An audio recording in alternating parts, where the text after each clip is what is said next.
উত্তর কেনিয়ার শুষ্ক কার্গি অঞ্চল আজ যেন এক নীরব মৃত্যুভূমি।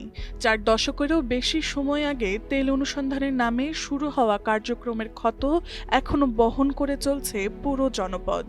1980-এর দশকের অ্যামেকো, যা বর্তমানে বিপির অংশ, এলাকা জুড়ে খনন ও অনুসন্ধান চালায়। সেই সময়ে মাটির নিচে পুঁতে ফেলা কথিত বিষাক্ত বর্জ্য আজ রূপ নিয়েছে এক মৃত্যুকূপে।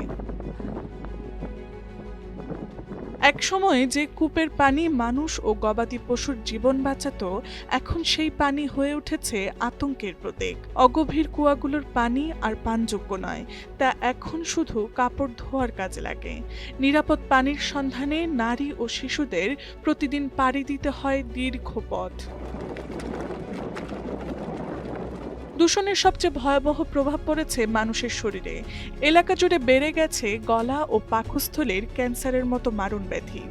অসুস্থতা এখন এই জনপদের প্রতিদিনের বাস্তবতা। সামান্য দীর্ঘস্থায়ী জ্বর বা মাথা ব্যথাও মানুষকে ঠেলে দিচ্ছে ক্যান্সারের দিকে। সম্প্রদায় জুড়ে ছড়িয়ে পড়ছে আতঙ্ক, উদ্বেগ ও অনিশ্চয়তা। শুধু মানুষ নয়, ধ্বংস নেমে এসেছে পশু সম্পদেও। প্রথমে মারা যেতে শুরু করে গবাদি পশু, যা ছিল স্থানীয় মানুষের জীবিকা ও বেঁচে থাকার প্রধান অবলম্বন। এরপর একে একে অসুস্থ হয়ে পড়তে থাকে মানুষ। বহু পরিবার এলাকা ছেড়ে চলে যেতে বাধ্য হয়েছে, কারণ তাদের কাছে এই ভূমি আর নিরাপদ নয়। স্থানীয়দের দাবি অন্তত 7 জন ক্যান্সারে মারা গেছেন।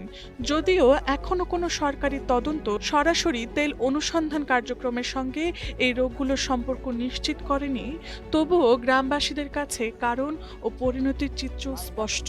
বিষাক্ত বর্জ্য, দূষিত পানি, তারপর মৃত্যু ও বাস্তুচ্যুতি। কার্গির মানুষ তাই সরকারের নিকট দাবি তুলেছে পরিবেশগত তদন্ত, চিকিৎসা সহায়তা এবং দূষিত এলাকা দ্রুত পরিষ্কার করার জন্য। তাদের আশা, একদিন হয়তো এই বিষাক্ত স্মৃতি মুছে যাবে আর তারা আবারও অন্য সবার মতো স্বাভাবিক জীবন ফিরে পাবে। Tasnuva Sanjida, Times today.